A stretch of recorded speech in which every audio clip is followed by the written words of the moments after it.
سامعین کرام، السلام علیکم ورحمۃ اللہ وبرکاتہ۔ یہ تیسرا پارہ ہے اور آج اس تیسرے پارے کی تلخیص، خلاصہ یعنی سمری ہم عرض کر رہے ہیں کہ اس میں خاص ٹاپکس اور عنوانات کیا کیا ہیں۔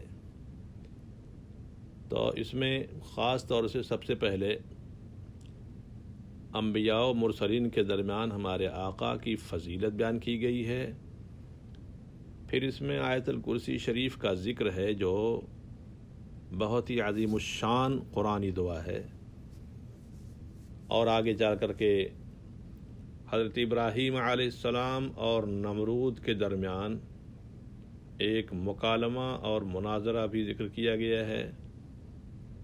بات آگے بڑھتی رہتی ہے، اور اسی میں پھر آگے چل کر کے سود اور ربا کی حرمت کا بھی ذکر آتا ہے، اور قرآن پاک کی سب سے بڑی آیت جو ہے جس سے سورہ تدائن یا مدائنہ کہتے ہیں، اسی کے اندر موجود تیسرے پارے میں ہے۔ سورہ بقرہ کی آخری آیتیں یہ جنت کے خزانوں میں سے ایک خزانہ ہے، اور یہیں پہ سورہ بقرہ مکمل ہو کر کے سورہ آل عمران شروع ہو جاتی ہے۔ سورہ آل عمران میں خاص طور سے آل عمران کا ذکر کیا گیا ہے، اور اس کا ذکر آگے ہم بیان کریں گے۔ انہی میں آیات متشابہات کا بھی ذکر کیا گیا ہے، اور انبیاء و مرسلین کی عزت و توقیر کا بھی ذکر کیا گیا ہے، اور اس کے علاوہ دنیا داروں کے لیے جو آرائش و زیبائش ہے اس کی تباہ کاری بھی بیان فرمائی گئی ہے، اور پھر آیت مباہلہ بھی اسی میں ہے، حضرت زکریا کا ذکر بھی اسی میں ہے، اور اخیر میں اللہ تعالیٰ نے انبیاء و مرسلین سے حضور کی رسالت و نبوت کا جو میثاق لیا تھا اس کا بھی ذکر ہے۔ یہ ہے سمری یہ تیسرے پارے کی۔ اتنے موضوعات جو میں نے سمیٹ دیے ہیں، اور نہ اتنے موضوعات ہیں کہ پھیلائے جائیں تو مہینے بھر آپ سنتے رہیں اور بیان کرنے والا بیان کرتا رہے۔ پہلی آیت کریمہ اس بات کی دلیل ہے، تِلْكَ الرُّسُلُ فَضَّلْنَا بَعْضَهُمْ عَلَى بَعْضٍ۔ یہ رسول ہیں کہ ہم نے ان میں سے ایک کو دوسرے پر افضل کیا۔ منہم من کلم اللہ ورفع بعضهم درجات، ان میں کسی سے اللہ نے کلام فرمایا، اور کوئی وہ ہے جس سے سب پر درجہ بلند کیا گیا۔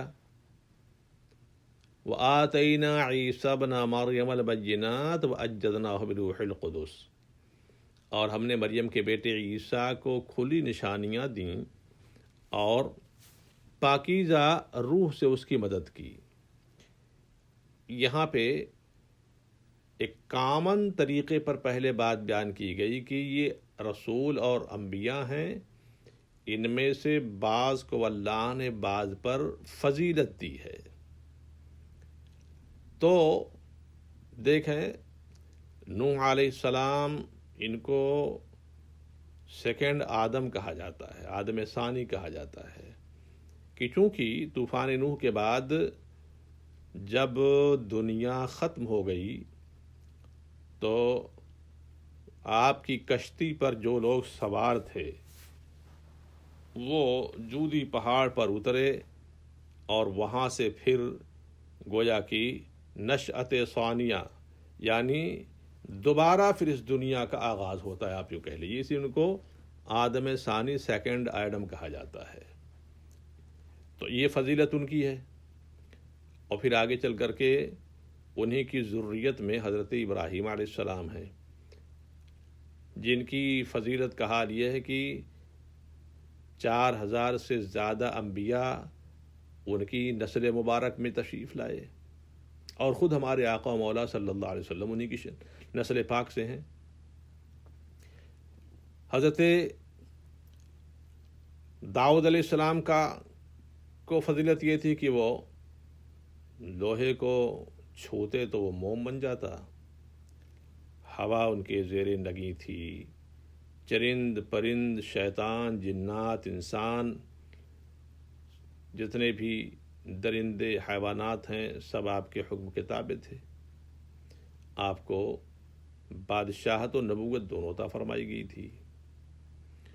موسیٰ علیہ السلام اپنے ید بیضا کی بنیاد پر مشہور تھے. عیسیٰ علیہ السلام اپنے دست مسیحائی کی بنیاد پر. تو یہ فضیلتیں ہیں. یوسف علیہ السلام اپنے حسن کے اعتبار سے.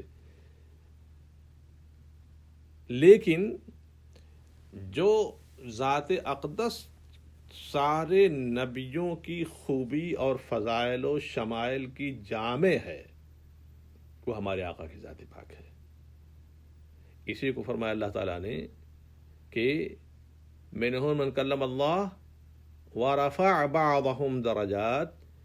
ان میں سے تو کسی سے اللہ نے کلام فرمایا اور کوئی وہ ہے جسے درجوں بلند فرمایا. تو درجوں بلند فرمایا ہمارے آقا کی ذات پاک ہے. اللہ تبارک و تعالیٰ نے آپ کو درجوں بلند فرمایا. آپ کے مقابل میں کسی نبی کو وہ شرف و اعزاز نہ ملا جو حضور کو حاصل ہے. اسی لیے اعلیٰ حضرت فرماتے ہیں کہ سب سے اعلیٰ و اولا ہمارا نبی، سب سے بالا و والا ہمارا نبی، سارے اچھوں سے اچھا سمجھیے جسے ہے اس اچھے سے اچھا ہمارا نبی، ہے اس اونچے سے اونچا ہمارا نبی. یہ ہمارے نبی کی شان پاک ہے. آیت الکرسی شریف قرآن پاک کی ایک ایسی آیت کریمہ ہے کہ جس کے اتنے فضائل بیان کیے گئے حدیث پاک میں کہ جس کا کوئی حد ہی نہیں. اب اس کی صورتحال یہ ہے کہ ایک بخاری کا ایک پورا واقعہ نقل کیا گیا ہے یہاں پہ، جو حضرت ابو ہریرہ رضی اللہ تعالیٰ عنہ کی روایت ہے کہ مسجد نبوی شریف میں غنیمت کا مال رکھا رہتا تھا. کہتے ہیں کہ حضور نے حضرت ابو ہریرہ کو اس پر مقرر کیا تھا تم اس کی دیکھ ریکھ کرنا، کوئی لے نہ جائے کچھ یہاں سے. صحابہ کا دور تھا، وہ ایسے بھی لوگ وہاں چوری وغیرہ نہیں کیا کرتے تھے الحمدللہ رب العالمین. لیکن ایک انہونا واقعہ پیش آیا. رات کا وقت تھا، ابو ہریرہ دیکھ رہے ہیں کہ ایک شخص آیا ہے اور جلدی جلدی اس نے مال غنیمت سے اپنے دامن میں بھرنا شروع کیا. یہ پہلا واقعہ تھا، اس لیے کہ صحابہ کرام کی سرشت ایسی تھی ہی نہیں کہ وہ اس قسم کی بات کرتے. یہ کون ہے جو ایسا کر رہا ہے؟ آپ آگے بڑھے، اس کو پکڑا، بولا تو کون ہے؟ کہا کہ ابو ہریرہ میں غریب آدمی ہوں، گھر میں کھانے کو کچھ نہیں ہے، بس آج مجھے لے جانے دو، کل سے نہیں آؤں گا. میں چھوڑ دیا.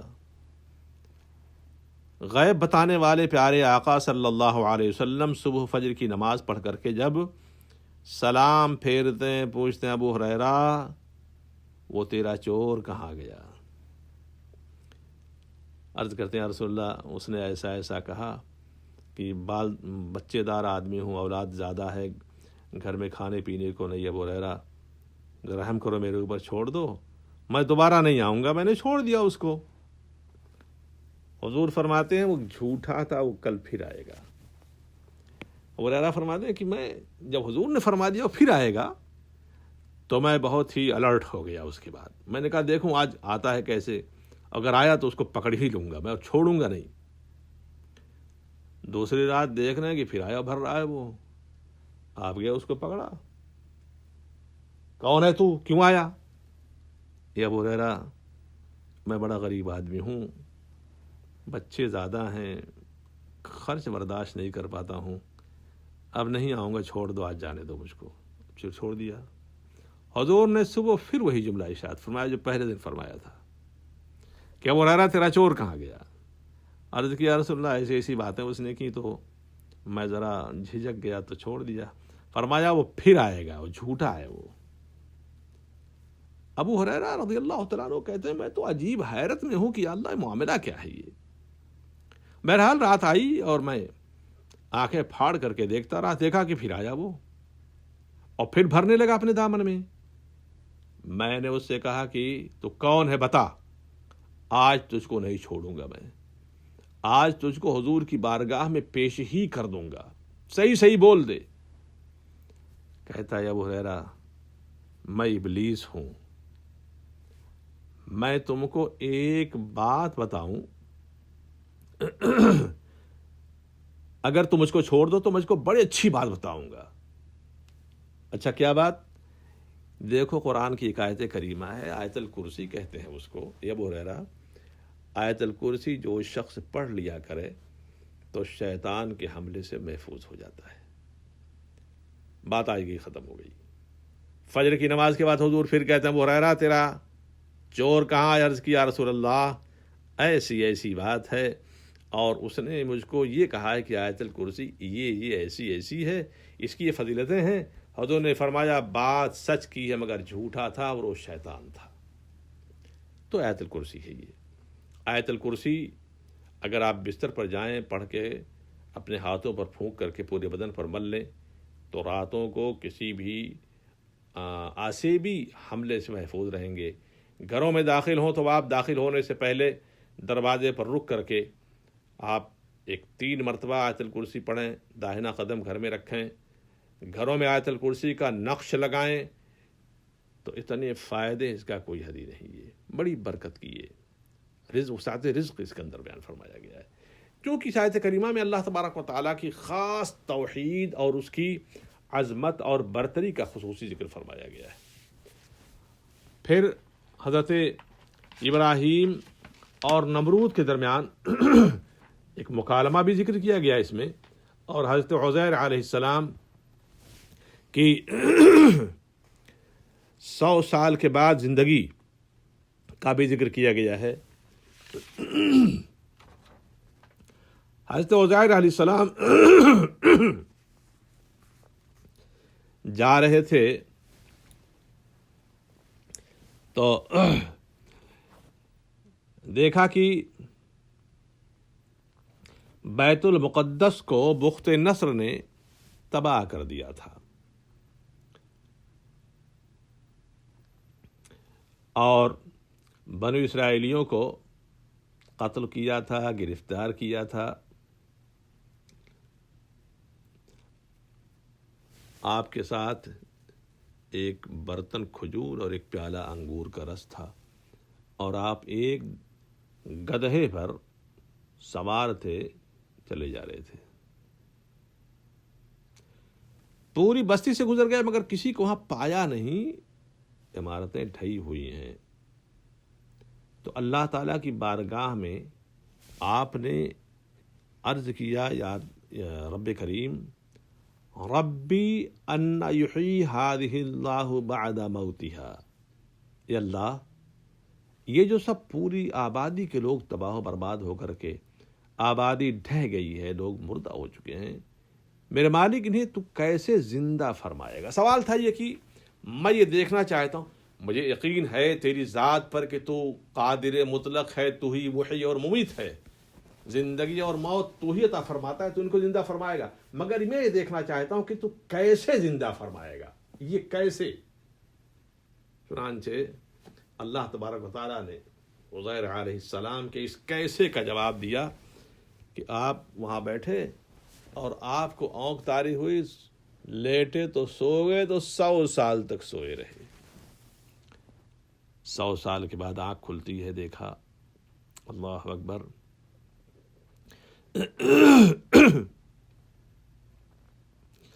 گدھا مر کر کے سرما ہو چکا، اس کی ہڈیاں ختم ہو چکی ہیں، مگر عجیب سی بات ہے کہ وہ جوس بھی تازہ ہے اور کھجوریں بھی تازہ ہیں۔ وہ آپ سسپینس میں پڑے ہوئے، معاملہ کیا ہے یہ؟ تو آپ اپنی قوم کے پاس آئے اور کہا کہ میں عزیر ہوں، 100 سال کے بعد عزیر کا نام علیہ السلام لوگوں کی زبانوں پر تو تھا، لیکن یہ کہ اب عزیر دنیا میں نہیں رہ گئے۔ چنانچہ آپ کی آزمائش ہوئی اور یہ کہا گیا کہ آپ عزیر نہیں ہو سکتے ہیں، یہ ہے وہ ہے، اور ایک دایا تھی آپ کی، انا جو آپ کی پرورش کر رہی تھی، وہ بوڑھی ہو گئی تھی بہت. اس نے 2-3 باتیں بتائیں. پہلی بات تو یہ ہے کہ عزیر کو توریت پوری یاد تھی. اگر تم عزیر ہو توریت پڑھ کر کے سنا دو، اس لیے کہ توریت لوگ بھول چکے تھے. دوسری بات یہ کہ عزیر کے اللہ نے اس کے ہاتھ میں وہ شفا عطا فرمائی تھی کہ اگر وہ اندھی آنکھوں پر ہاتھ پھیر دیتا تو آنکھوں میں روشنی آ جاتی تھی. میں اندھی ہو چکی ہوں، بردراز ہو چکی ہوں، میری آنکھوں پر ہاتھ لگاؤ، اگر تیرے ہاتھ کی روشنی سے، ہاتھ لگانے سے میری آنکھ کی روشنی واپس آ جائے گی تم عزیر ہو. چنانچہ آپ نے دونوں بات کر کے دکھلا دی. اس ضعیبہ کی آنکھ پر ہاتھ لگایا تو اس کی آنکھ کی روشنی واپس آ گئی. اور ایک کھجور کے درخت کے نیچے جڑوں میں بخت نصر کے حملے کے وقت لوگوں نے توریت شریف کو دفن کر دیا تھا. اسی ضعیف عورت نے جو حضرت عزیر کی بچپن کی انا تھیں، انہوں نے بتایا کہ فلاں جگہ توریت مدفون ہے، وہاں سے نکال کر کے لایا جائے اور عزیر سے سنا جائے، ٹیلی کیا جائے. چنانچہ نکال کے توریت شریف لائی گئی. عزیر علیہ السلام نے پوری توریت پڑھ سنا دی. جو پوری توریت پڑھ کے سنا دی تو یہ بات طے ہو گئی کہ عزیر علیہ السلام ہے. اس کا بھی ذکر یہاں کیا گیا ہے. آگے چل کر کے اس میں ایک بہت ہی اہم گفتگو کی گئی ہے، وہ ہے کہ سود کے تعلق سے. اور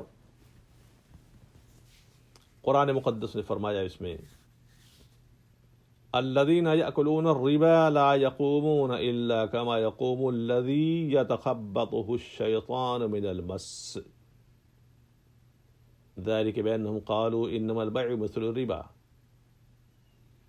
وأحل الله البيع وحرم الربا. یہ سود کے حرام ہونے کی آیت کریمہ ہے. وہ جو سود کھاتے ہیں قیامت کے دن کھڑے نہ ہو سکیں گے مگر جیسے کھڑا ہوتا ہے وہ جسے شیطان نے چھو لیا ہو، پاگلوں جیسا، خبط الحواس. یہ اس لیے کہ انہوں نے کہا بے بھی تو سود ہی کے مانند ہے. اس زمانے کے کفار و مشرکین بے یعنی خرید و فروخت، تجارت، بزنس کو سود کے برابر کہتے تھے کہ دونوں میں کوئی فرق نہیں ہے. اور اللہ نے حلال کیا بے اور حرام کیا سود کو. تو قرآن مقدس کی آیت کریمہ اتار کر بتا دیا گیا کہ تجارت جائز ہے، اس میں اللہ برکت رکھتا ہے، اور سود یہ حرام ہے، اللہ تعالیٰ سود کو مٹا دیتا ہے. آگے اللہ فرماتا ہے کہ یمحق اللہ الربا ویربی الصدقات، اللہ ہلاک کرتا ہے سود کو اور بڑھاتا ہے خیرات کو. چنانچہ سودی کاروبار کرنے والا، آپ دیکھیں سودی کاروبار کرنے والا کبھی خوش نہیں رہتا ہے، مینٹلٹی اس کی تباہ ہو جاتی ہے. چہرے پر اس کے کہیں یعنی جو ایک وجاہت محسوس ہونی چاہیے، ایک تراوٹ اور ایک لذت محسوس ہونی چاہیے جو کشش رکھتی ہو، وہ اس کے چہرے پر نہیں پائی جاتی ہے. فرمایا گیا ہے کہ جس کے پیٹ میں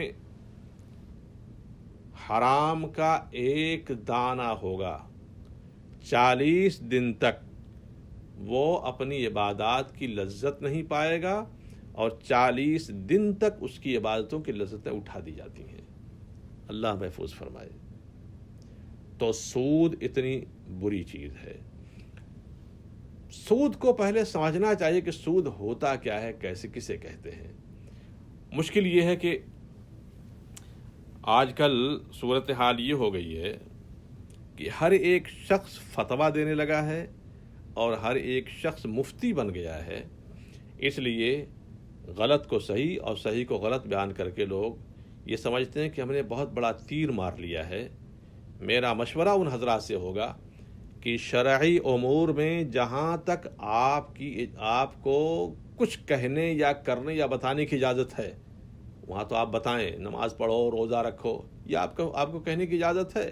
اچھا وضو کرو، اچھا کھانا کھاؤ، حرام نہ کھاؤ، حلال کھاؤ، یہ سب کہنے کی اجازت ہے. لیکن یہ ڈسکشن کہ معاملہ حرمت و حلت کا، جائز و ناجائز کا، یہ طے کیسے ہوگا، اس میں آپ کو بولنے کی ضرورت نہیں ہے، آپ کو نہیں بولنا چاہیے. یہ میں عام آدمی سے کہہ رہا ہوں، یہ علماء کی ذمہ داری ہے. علماء نصوص کا مطالعہ کرتے ہیں، اس کے بعد پھر اس میں غور و خوض کرتے ہیں، چھان پرکھ کرتے ہیں، پٹک کرتے ہیں. اس کے بعد اس کی گہرائیوں میں اترنے کے بعد اس کو دیکھتے ہیں کہ اس میں کہاں تک کیا گنجائش نکل سکتی ہے. میرے عزیزو، دینی مسائل میں غور و خوض کر کے کسی مسئلے کو فائنڈ آؤٹ کرنا یہ بہت مشکل ہوتا ہے.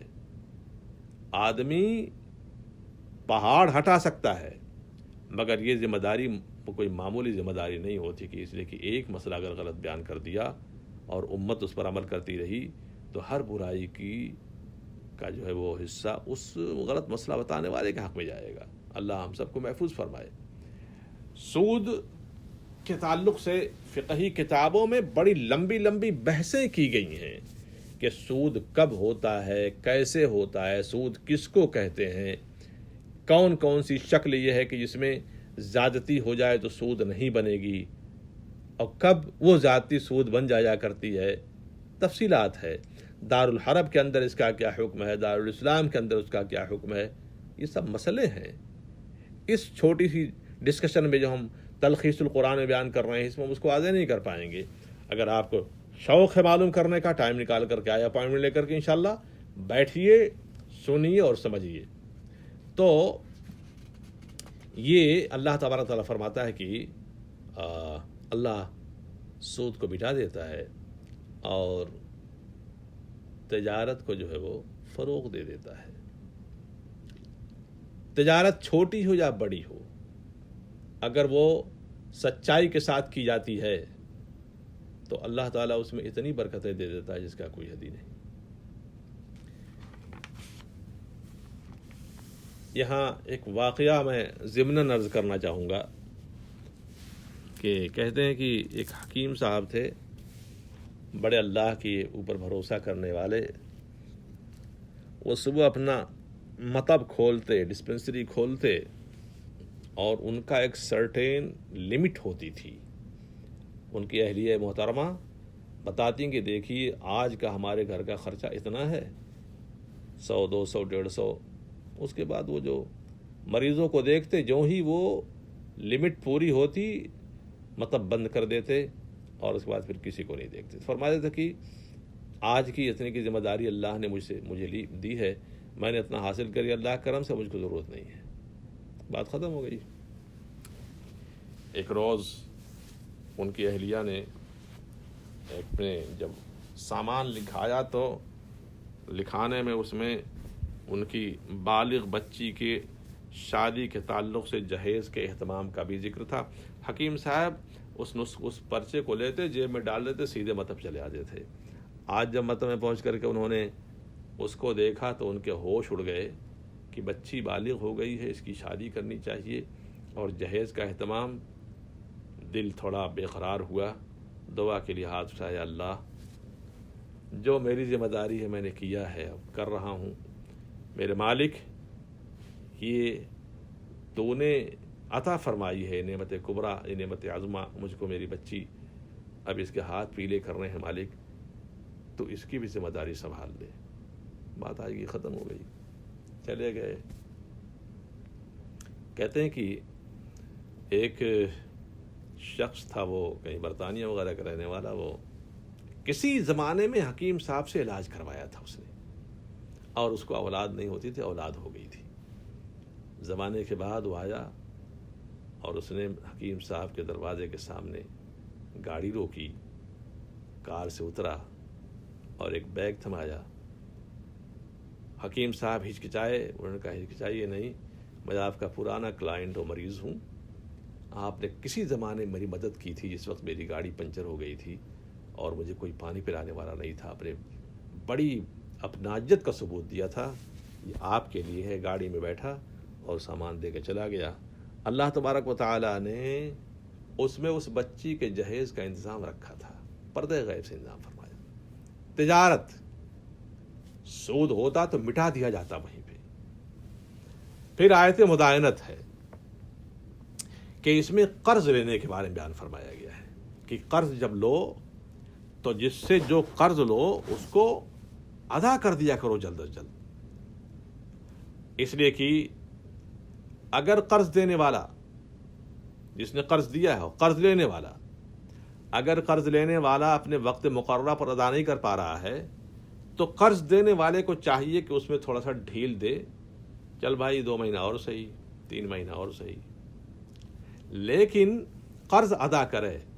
اور اگر وہ غریب جس نے قرض لیا ہے نہیں ادا کر پا رہا ہے تو قرض دینے والے کو چاہیے کہ اللہ کے لیے اگر معاف فرما دے تو اس کے لیے دنیا میں بھلائی ہے, آخرت میں بھلائی ہے. یہاں بخاری کا ایک واقعہ نقل کیا جاتا ہے.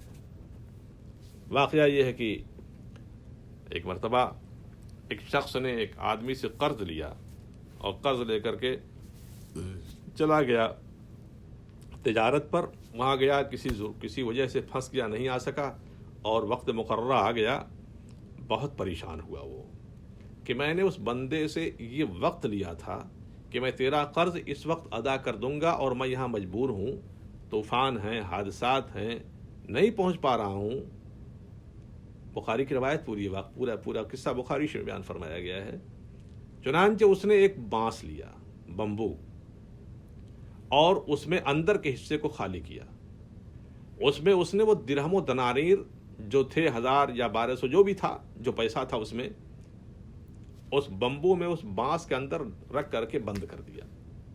بند کرنے کے بعد سمندر میں ڈال دیا اور کہا, اے اللہ, میں نے اپنی ذمہ داری پوری کی ہے, میں اس قرض سے سبکدوش ہونا چاہتا ہوں اور میرے مالک اس کو تو پہنچا دے وہاں تک جس کا میں نے قرضہ لیا ہے.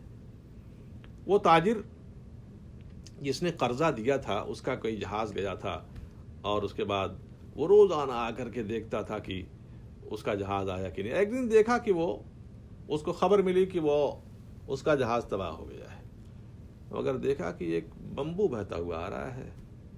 اس نے بمبو نکالا, اپنے گھر لے گیا اور اس کو توڑا.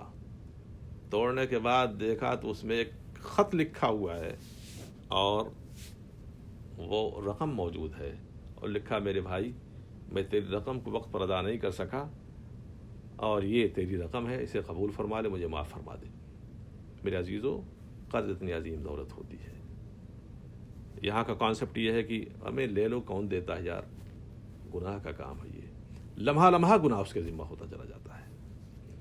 سورہ بقرہ کی آخری آیت کریمہ, اس کے تعلق سے بیان فرمایا گیا ہے کہ یہ جنت کے خزانوں میں سے ایک خزانہ ہے.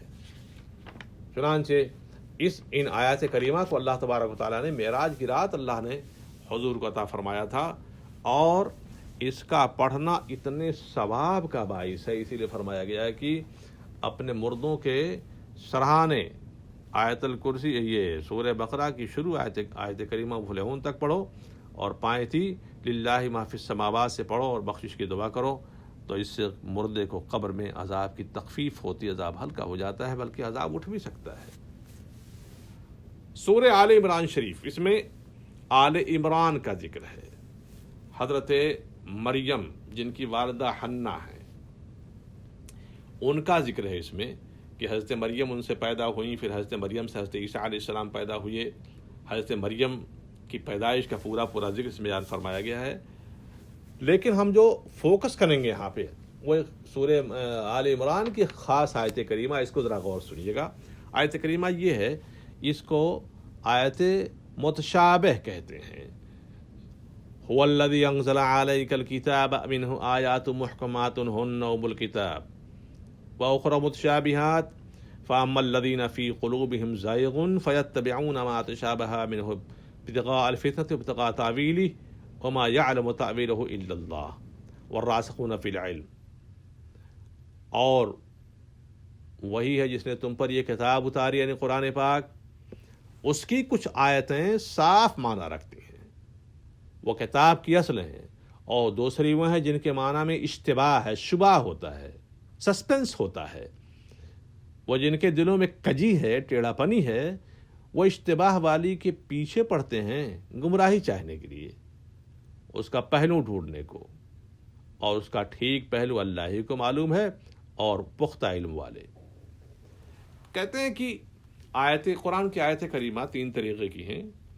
آیات مقطعات کہ جن کی تلاوت صرف ہے، ان کا کوئی معنی نہیں جانتا ہے، نہ معنی معلوم ہے، نہ اس معنی کا مطلب اور مراد معلوم ہے۔ آیت متشابہات، آیت کا ترجمہ کیا جائے گا، وہ ورڈز جو ہیں کلمے، ان کا ترجمہ کیا جائے گا، ان کا معنی معلوم ہے، مگر اس معنی کا مطلب کیا ہے یہ نہیں معلوم، اس کو آیت متشابہات کہتے ہیں۔ اور آیت محکمات وہ ہیں کہ جن کا معنی بھی معلوم ہے اور مطلب بھی معلوم ہے۔ تو آیت متشابہات وہ ہوتی ہیں کہ لفظ کا معنی معلوم ہو مگر مراد پتہ نہ چل سکے۔ جیسے قرآن پاک کی آیت کریمہ ہے، لفظ ید اللہ کے لیے استعمال فرمایا گیا قرآن پاک میں، ید مانے ہاتھ، لفظ وجہ آیا ہے اللہ کے لیے، وجہ مانے چہرہ، تو یہ تو معنی ہیں اس کے، وجہ ان کے معنی چہرہ، ید مانے ہاتھ، لیکن کیا اس کا مطلب بھی یہی ہے جیسے ہمارا ہاتھ ہمارا چہرہ؟ کرے نہیں، ایسا نہیں، آیت متشابہات ہے۔ تو آیت متشابہات اس طرح کی اور آیت جیسے انما انا بشر مثلکم، یہ رسول تم کہہ دو میں تم جیسا بشر ہوں، تو یہاں لفظ بشر یہ آیت متشابہات میں سے ہے۔ یہ اب اگر کوئی آدمی اس آیت متشابہ کو لے کر کے یہ معنی گڑھنا شروع کر دے کہ جیسے ہم ہیں ایسی رسول تھے معاذ اللہ رب العالمین، تو یہ قرآن کہہ رہا ہے کہ یہ دراصل ایک فتنہ پیدا کرنے کے لیے معنی کیا جا رہا ہے یہاں پہ۔ کیوں؟ اس لیے کہ اب آپ سوچیں، اگر کوئی شخص کہے کہ میں جیسے ہوں ویسے ہی حضور تھے، اس لیے قرآن میں آیا ہے۔ ایک چور کہے کہ معاذ اللہ رب العالمین استغفر اللہ خاکم بدہن، وہ چور کہہ رہا ہے کہ جیسے میں چور ہوں نا، معاذ اللہ جیسا میں ہوں ایسے ہی حضور تھے۔ میرے عزیز دوستو سامعین، کیا آپ کی غیرت اس جملے کو سننے کے لیے تیار ہے؟ اور اس سے بھی آگے بڑھیے، کوئی قاتل، کوئی زانی اگر کہہ دے اس قسم کا جملہ، اس لیے آیت متشابہ ہے یہ۔ اس لیے آیت متشابہ کے پیچھے نہیں پڑنا چاہیے، اس کے معنی و مراد کو اللہ کے حوالے کر دینا چاہیے۔ اس کی کیا مراد ہے؟ ہاں یہ ضرور ہے کہ حضور کا ہاتھ بھی تھا، پیر بھی تھا، آنکھ بھی تھی، چہرہ بھی تھا، ہونٹ شریف بھی تھا، بال شریف بھی تھے، ناخون شریف بھی تھے، حضور کھاتے بھی تھے، حضور پیتے بھی تھے، حضور چلتے بھی تھے، سوتے بھی تھے صلی اللہ علیہ وسلم۔ وہ سارے بشری تقاضے حضور کے وجود پاک میں تھے، مگر کیا ہمارے جیسے تھے؟ نہیں۔ اس لیے آیت کریمہ آیت متشابہ ہے۔ تو اس کو یاد رکھیں کہ جو شخص آیات متشابہ کا ذکر کر کے عوام کے درمیان ہیجان پیدا کرنا چاہے، وہ دراصل شیطان ہے۔ وہ قرآن پاک کے ان مفاہیم کو بیان کر کے مسلمانوں کے ایمان کو لوٹنا چاہتا ہے، کھلواڑ کرنا چاہتا ہے۔ بات آگے بڑھتی چلی جا رہی ہے بہت۔ اسی میں آیت کریمہ ہے کہ اللہ تبارک و تعالی ہی قادر مطلق ہے، جسے چاہے عزت دے، جسے چاہے ذلت دے۔ قل اللہم مالک الملک تؤتی الملک من تشاء وتنزع الملک ممن تشاء وتعز من تشاء وتذل من تشاء بیدک الخیر انک علی کل شیء قدیر۔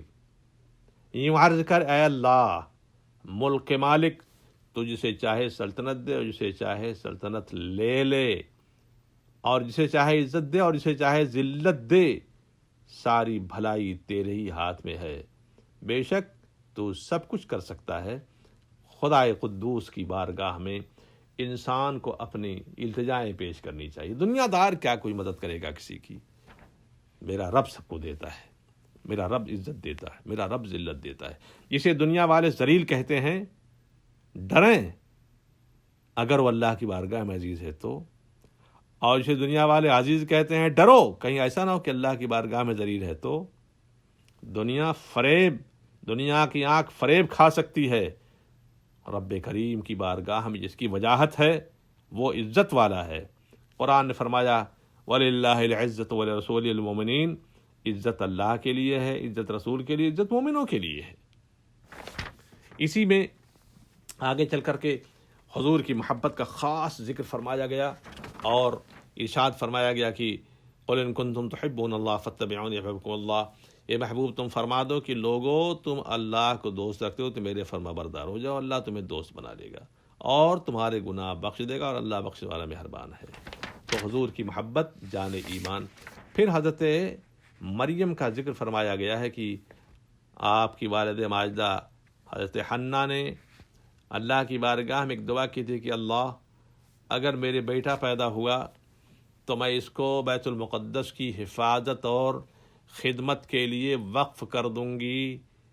فلما وضعتها قالت رب انی وضعتها انثی، پھر جب انہوں نے بیٹی جنی تو اللہ کی بارگاہ میں عرض کرتے ہیں کہ میرے رب میں نے تو لڑکی جنی ہے، میری خواہش کی تھی کہ میرے بیٹا پیدا ہوگا تو میں اسے بیت المقدس کی خدمات کے لیے وقف کر دوں گی، تو یہ بچی کیسے بیت المقدس کی خدمت کر سکتی ہے؟ چنانچہ اللہ فرماتا ہے واللہ عالم بما وضعت ولیس الذکر کالانثی وانی سمیتها مریم وانی اعیذها بک وذریتها من الشیطان الرجیم۔ اور اللہ کو معلوم ہے، خوب معلوم ہے جو کچھ جنا ہے حنہ نے، حنہ کے پیٹ جو پیدا ہوئی ہے بچی، اللہ جانتا ہے کہ بچی پیدا ہوئی ہے، لیکن یہ حنہ، یہ بچی رتبے اور شرافت اور نجابت و برکت میں، عظمت میں اتنی عظیم ہے کہ کوئی لڑکا بھی اس کا مقابلہ نہیں کر سکتا ہے۔ اور وہ لڑکا جو اس نے مانگا اس لڑکی سا نہیں، اور میں نے اس کا نام مریم رکھا ہے، اور میں اسے اور اس کی اولاد کو تیری پناہ میں دیتا ہوں راندے ہوئے شیطان سے۔ یہ حضرت مریم کی والد ماجدہ حضرت حنہ نے اللہ کی بارگاہ میں دعا کی۔ پھر حضرت مریم کو پورا واقعہ آگے بیان کریں گے، تفسیر ٹائم زیادہ ہو رہا ہے، ایک دو باتیں اور عرض کر دیں۔ پھر اسی سورہ پاک میں آیت مباہلہ بھی ہے کہ جب نجران کے عیسائیوں نے حضور کی بارگاہ میں مباہلے کی دعوت دی تھی، اور تو ان لوگوں نے کہا کہ ذرا ہمیں غور و خوض کر لینے دیجیے، چنانچہ ان کا سب سے بڑا جو عالم تھا اس کا نام تھا عاقب، اس سے ان لوگوں نے کہا کہ تم کیا کہتے ہو کہ ہم محمد سے مباہلہ کریں؟ تو عاقب نے کہا تھا کہ سنو، تم لوگ جانتے ہو کہ وہ رسول ہیں، اس میں کوئی شبہ نہیں کہ رسول ہے وہ۔ اب رہ گئی بات یہ کہ وہ اسحاق کی نسل سے ہیں، اسماعیل کی نسل سے ہیں، اسحاق کی نسل سے نہیں ہیں، تم اس بنیاد پر انکار کرتے ہو۔ لیکن یاد رکھو نبی ہیں، رسول ہیں، اور نبی و رسول جب کسی کے خلاف دعا کرتا ہے تو ہلاک ہو جاتے ہیں، لہذا مباہلہ حضور سے نہیں کرنا، محمد سے نہیں کرنا۔ چنانچہ دوسرے دن وہ لوگ اپنی ایکسکیوز کرنے کے لیے حضور کے پاس آئے تو حضور انتظار کر رہے تھے۔ دیکھا حضور اس شان سے بیٹھے ہوئے ہیں کہ گود میں سیدنا امام حسین رضی اللہ تعالیٰ عنہ بیٹھے ہوئے ہیں، اور ایک ہاتھ میں دائیں طرف حضرت امام حسن ہیں، اور پیچھے حضرت فاطمہ حضرت علی ہیں، اور حضور نے ارشاد فرمایا اے اللہ یہ میرے اہل بیت ہیں، اور آپ نے فرمایا حضرت امام حسن و حسین سے، حضرت فاطمہ حضرت علی سے کہ جب میں دعا کروں تم لوگ آمین کہنا۔ یہ منظر دیکھا ان لوگوں نے، تو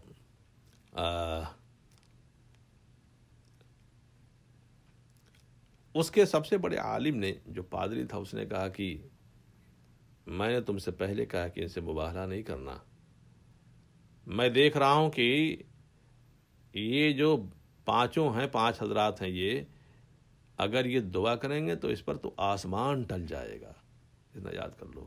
چنانچہ ان لوگوں نے مباہلے کی دعوت کو واپس لے لیا۔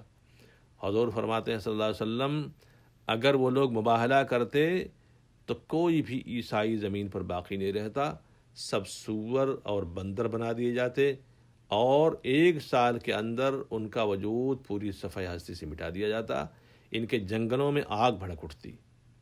چنانچہ وہ لوگ پھر واپس چلے گئے۔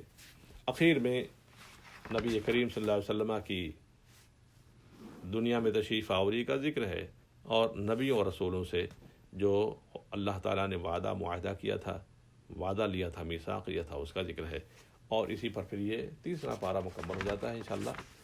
چوتھے پارے میں ہم آپ سے بیان کریں گے، پھر اجازت دیجیے، السلام علیکم ورحمۃ اللہ وبرکاتہ۔